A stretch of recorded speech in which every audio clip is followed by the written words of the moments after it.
माननीय सदस्य सुश्री इकरा चौधरी जी। धन्यवाद सभापति जी। मैं अपने क्षेत्र के सहारनपुर जनपद की एक किसान सरदार वेद प्रकाश जी के बारे में आपको बताना चाहती हूँ, जिन्होंने प्रशासन की लापरवाही से तंग आकर आत्मदाह कर लिया।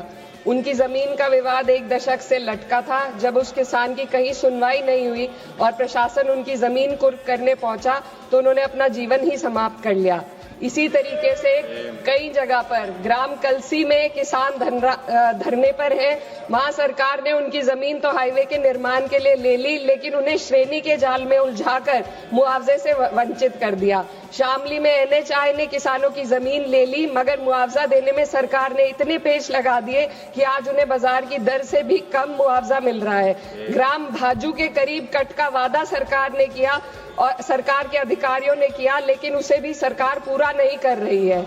जनपद शामली में चीनी मिलों के पास कम से कम 30 करोड़ का बकाया है और थाना भवन के मिल पर जो किसान धरना दे रहे हैं उन्हें उनका मूल्य देने की बजाय उन पर मुकदमा दायर कर दिया गया है। लगभग 26 किसानों पर मुकदमा दायर कर दिया गया है, जो कि बहुत ही शर्मसार है। मैं सिर्फ एक सुझाव आपके समक्ष रखना चाहती हूँ। सुश्री इकरा चौधरी 2 मिनट में अपनी बात कह दें। माननीय धन्यवाद अध्यक्ष जी। आज मैं 2025 के वित्त विधेयक पर अपने विचार रखने के लिए खड़ी हूँ। सरकार इस बजट को जन कल्याणकारी बता रही है, लेकिन क्या ये वास्तव में गरीबों, किसानों, श्रमिकों और मध्यम वर्ग के हितों की रक्षा करता है? क्या ये युवाओं को रोजगार देगा? क्या महंगाई में राहत देगा?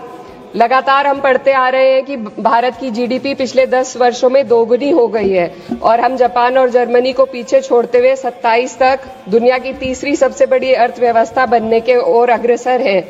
लेकिन यह उपलब्धि तब फीकी पड़ जाती है जब हम प्रति व्यक्ति GDP के आंकड़ों को देखते हैं, जिसमें भारत विश्व स्तर पर 100 से अधिक देशों से पीछे है।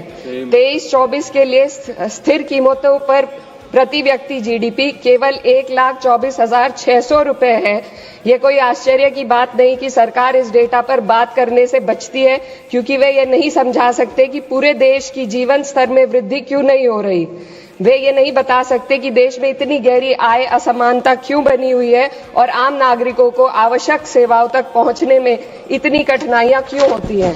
सरकार दावे करती है कि भारत की अर्थव्यवस्था दुनिया में सबसे तेजी से बढ़ रही है, लेकिन इस विकास का लाभ केवल अमीरों को मिल रहा है। आज हमारे देश में शिक्षित युवा नौकरी की तलाश में दर-दर भटक रहा है। सरकारी नौकरियों में लाखों पद खाली पड़े हैं, लेकिन भर्ती नहीं हो रही। निजी क्षेत्र में भी नौकरियों की संख्या घटती जा रही है। उधर देश की शीर्ष 1% अमीरों के पास 40% से अधिक संपत्ति है, जबकि करोड़ों लोग 2 वक्त की रोटी के लिए संघर्ष कर रहे हैं। यह आर्थिक असमानता लगातार बढ़ रही है क्योंकि सरकार की नीतियां बड़े उद्योगपतियों को फायदा पहुंचाने के लिए बनाई जा रही है, जबकि गरीबों और मध्यम वर्ग को महंगाई और टैक्स के बोझ तले दाबा जा रहा है। जब यह सरकार सत्ता में आई थी तब $1 लगभग 60 रुपए के बराबर था और आज 83 तक पहुंच गया है। Sir 2 minute. रुपए की इस गिरावट का सीधा असर आम जनता पर पड़ता है।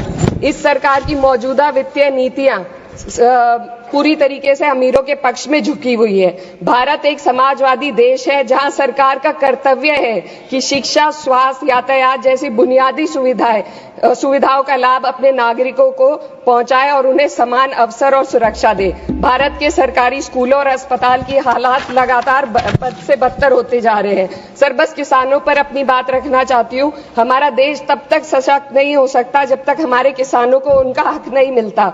2023-24 में भारत की 46% श्रमिक आबादी कृषि क्षेत्र में कार्यरत थी, फिर भी इस क्षेत्र को नजरअंदाज किया जा रहा है।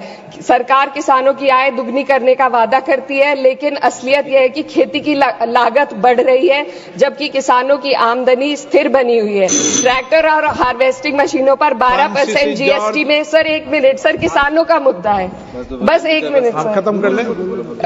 हार्वेस्टिंग मशीनों पर 12% GST से किसानों को परेशानी और बढ़ रही है। यदि सरकार इस बोझ को कम कर दे तो खेती में फायदा होगा। साथ ही साथ प्रधानमंत्री किसान सम्मान निधि के तहत जो मिलने वाली राशि है उसको बढ़ाकर 6,000 से 12,000 कर दे तो किसानों की आय में फायदा होगा। जॉर्ज